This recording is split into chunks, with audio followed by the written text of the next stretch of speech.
साल 1984 एक वक्त था जब बीजेपी को लोकसभा चुनाव में केवल 2 ही सीटें नसीब हुई थी। इसके ऑपोजिट कांग्रेस 426 सीट्स लेकर मेजॉरिटी पर बैठी हुई थी। तब ऑपोजिशन में बैठने वाली बीजेपी के पास ना तो कोई खास रिप्रेजेंटेशन था और ना ही वो जानते थे कि किस्मत कुछ यूं पलटेगी कि कभी वो मेजॉरिटी पर बैठे होंगे और कांग्रेस अपने एग्जिस्टेंस तक के लिए संघर्ष कर रही होगी। साल 2014 में जब कांग्रेस के डाउनफॉल के बाद बीजेपी ने सत्ता संभाली तो न केवल उन्हें 282 सीट्स मिली बल्कि पीएम मोदी को सबसे लोकप्रिय पीएम की गद्दी मिली।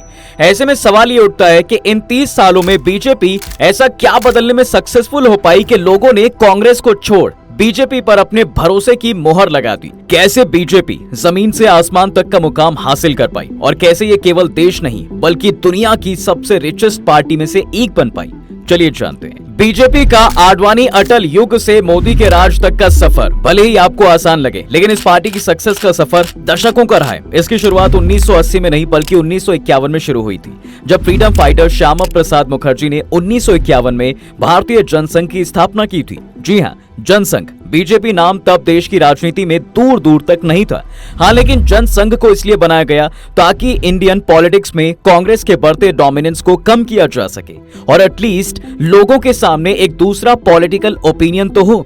इसके अलावा पार्टी की खासियत यह भी थी कि इसकी आइडियोलॉजी हिंदू राष्ट्रवाद से जुड़ी हुई थी और इसी एजेंडे पर चलकर ये सत्ता हासिल करने को ही अपना लक्ष्य मानती थी। कमाल की बात तो ये थी कि इस पार्टी को आरएसएस का सपोर्ट था और इसीलिए मीडिया में इसे आरएसएस के राजनीतिक मंच के रूप में पेश किया जाता था। शुरुआत से ही जिस तरह से इन्होंने कांग्रेस के खिलाफ मोर्चा संभाला था वो काबिले तारीफ था। ये पार्टी अक्सर कश्मीर मुद्दे से लेकर मुस्लिम मेजॉरिटी के सपोर्ट को लेकर कांग्रेस को घेरती नजर आती थी, लेकिन 1953 में ये सब कुछ तब रुक गया जब कश्मीर में एंट्री करने के दौरान उन्हें गिरफ्तार कर लिया गया और अगले महीने ही श्रीनगर में उनकी मौत हो गई। इनके जाने के बाद जनसंघ की कमान आई दीनदयाल उपाध्याय के हाथ, जो 1967 तक जनसंघ के महासचिव भी बने रहे। इस दौरान उन्होंने कई बड़ी अचीवमेंट्स भी हासिल की और लोकसभा में कुछ सीट्स भी जीती, लेकिन काफी कोशिशों के बाद भी वो पॉलिटिकल शतरंज के बड़े खिलाड़ी नहीं बन पाए। हाँ, लेकिन ले देकर एक अच्छी चीज जरूर हुई, वो ये कि जनसंघ की राजनीति में 2 शानदार लीडर्स की एंट्री हुई। ये शख्स थे अटल बिहारी वाजपेयी और लाल कृष्ण आडवाणी। आने वाले सालों में इन दोनों नेताओं ने जनसंघ को बहुत कुछ दिया और पार्टी को एक ऐसी ऊंचाई पर ले गए जिसकी जनसंघ को उम्मीद भी नहीं थी। सबसे पहले 1968 में वाजपेयी को जनसंघ का अध्यक्ष बनाया गया। इस दौरान इस पार्टी की 3 इंपॉर्टेंट डिमांड्स थी: पूरे देश में समान नागरिक संहिता लागू करना, गौ हत्या पर रोक और जम्मू कश्मीर को दिए गए स्पेशल स्टेटस की समाप्ति। वो इन डिमांड्स को पूरा तो बहुत जल्दी करना चाहते थे, लेकिन ऐसा हो नहीं पाया, बल्कि इसके ऑपोजिट इस बीच एक नई हवा देश में चली और वो हवा थी इंदिरा गांधी के नाम की। कांग्रेस की कठपुतली कहलाने से लेकर ये इतनी इन्फ्लुएंशियल लेडी बनकर सामने आई कि कुछ ही सालों में जनता की चहेती बन गई।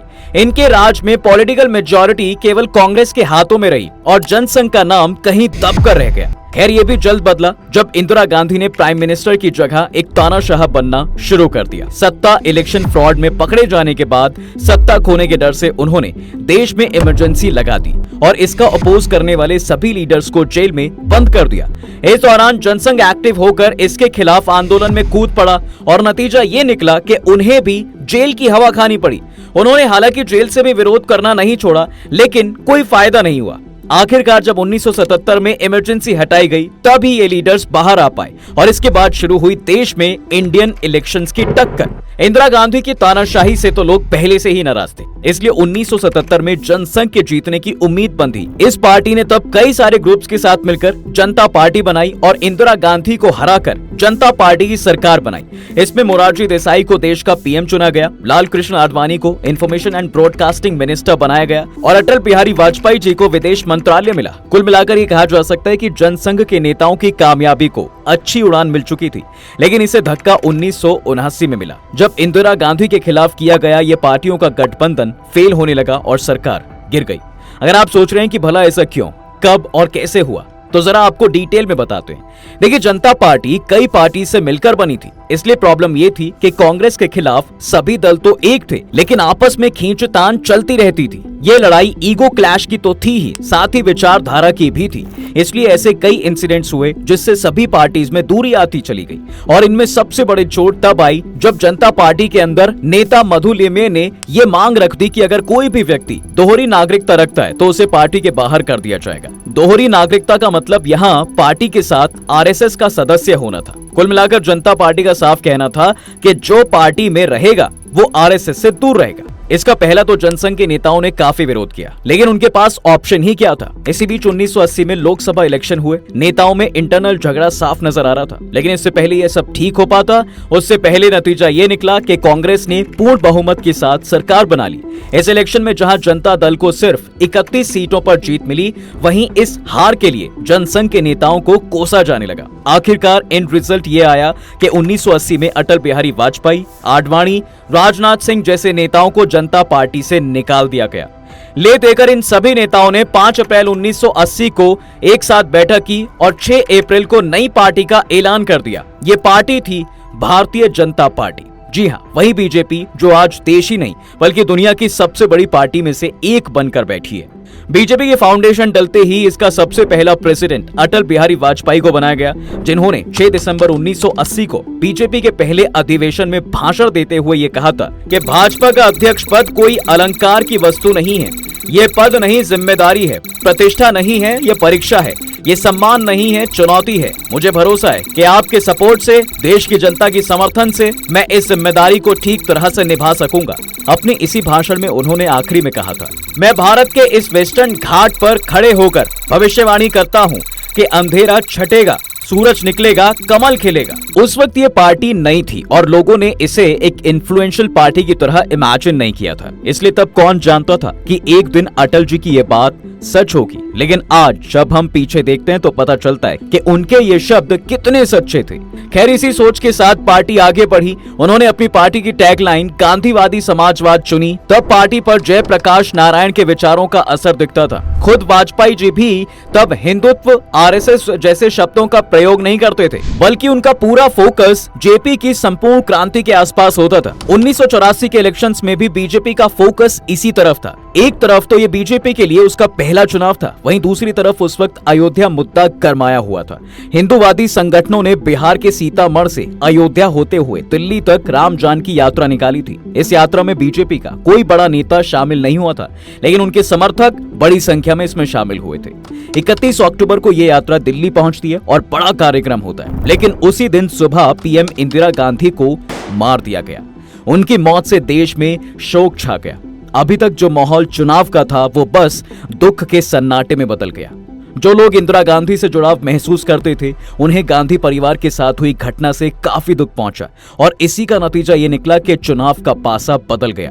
10-20 जो वोट बीजेपी को मिलती भी कांग्रेस के हिस्से आ गई और 404 की आंकड़े के साथ कांग्रेस को लैंडमार्क सीटें मिली। इनके ऑपोजिट जनता पार्टी के पास मात्र 10 सीटें आईं, जबकि बीजेपी को सिर्फ 2 पर ही सिमटना पड़ा। ये सीटें आंध्र प्रदेश की नांदयाल और गुजरात की मेहसाणा से थी। आलम तो ये था कि खुद अटल बिहारी वाजपेयी ग्वालियर सीट पर माधव राय सिंधिया से चुनाव हार गए थे।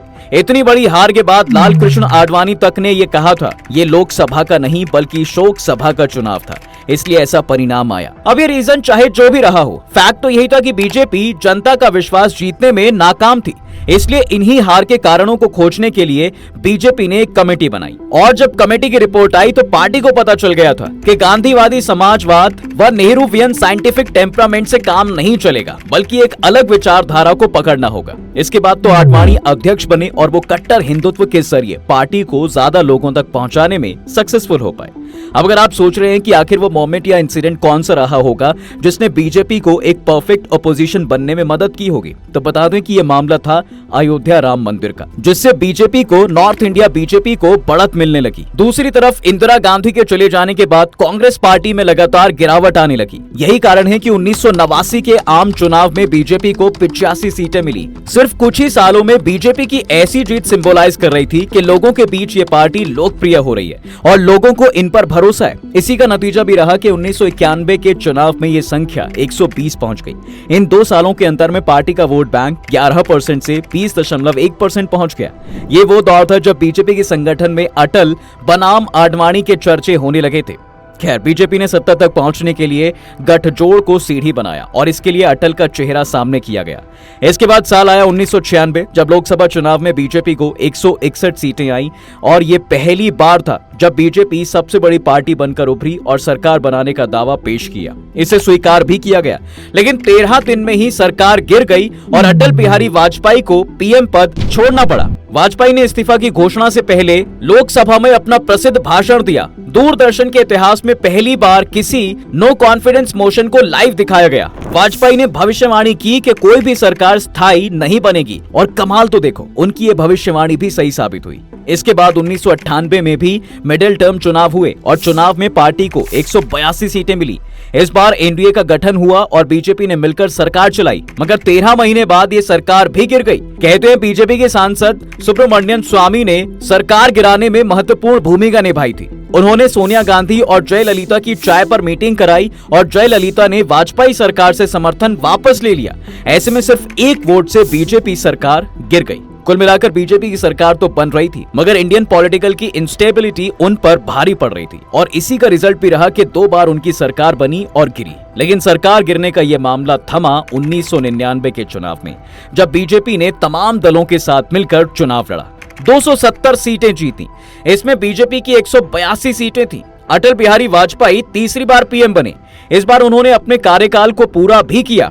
वाजपेयी सरकार के इस कार्यकाल में राज्यों में बीजेपी का तेजी से विस्तार हुआ। 2002 में गुजरात के अलावा 2003 में छत्तीसगढ़, राजस्थान और मध्य प्रदेश में बीजेपी की सरकार बनी। इसी को ध्यान में रखते हुए वो 2004 में भी जीतना चाहते थे। इससे पहले उनकी सरकार हालांकि गठबंधन वाली थी, लेकिन अब वो चाहते थे कि मेजॉरिटी से जीते। इसलिए बीजेपी ने सेल्फ कॉन्फिडेंस में इंडिया शाइनिंग का नारा भी दिया, लेकिन पार्टी के लिए ये सेल्फ कॉन्फिडेंस उल्टा ही साबित हुआ। 2004 के चुनाव में पार्टी पूरी तरह हारी। बीजेपी को 136 सीटें मिली और कांग्रेस की अगुवाई में यूपीए की सरकार बनती है। 2004 की हार एक तरह से अटल के राजनीतिक जीवन को खत्म करने वाली साबित हुई। हार के बाद आडवाणी पार्टी के अध्यक्ष बनने के साथ ही नेता विपक्ष भी बने।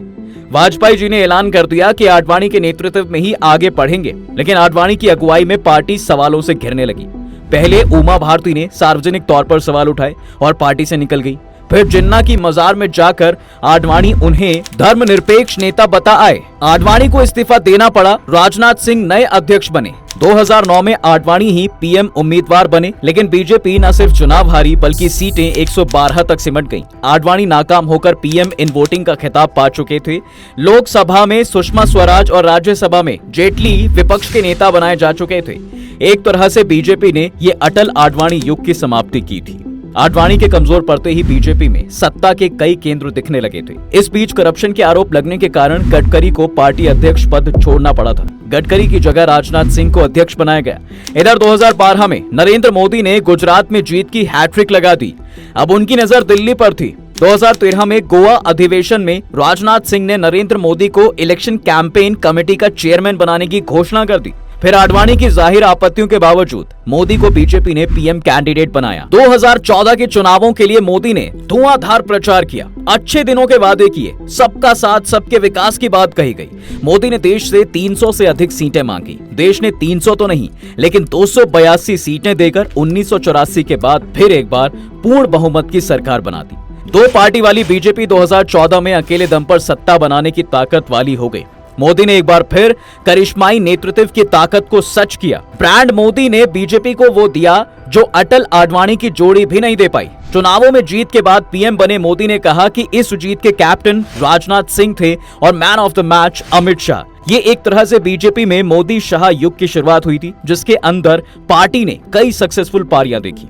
और शायद कई देखना बाकी है। और ये कहना गलत नहीं होगा कि 2014 के चुनावों के बाद भी मोदी शाह के नेतृत्व में बीजेपी का विजय रथ चलता जा रहा है। उन्होंने न केवल नॉर्थ बेल्ट बल्कि पूरे देश में ऐसी धाक बनाई है कि कांग्रेस को अपनी वापसी करने में अब भी मुश्किल हो रही है। साल 2019 के इलेक्शन में भी कांग्रेस केवल 52 सीटों पर सिमट गई, जबकि बीजेपी 303 पार थी।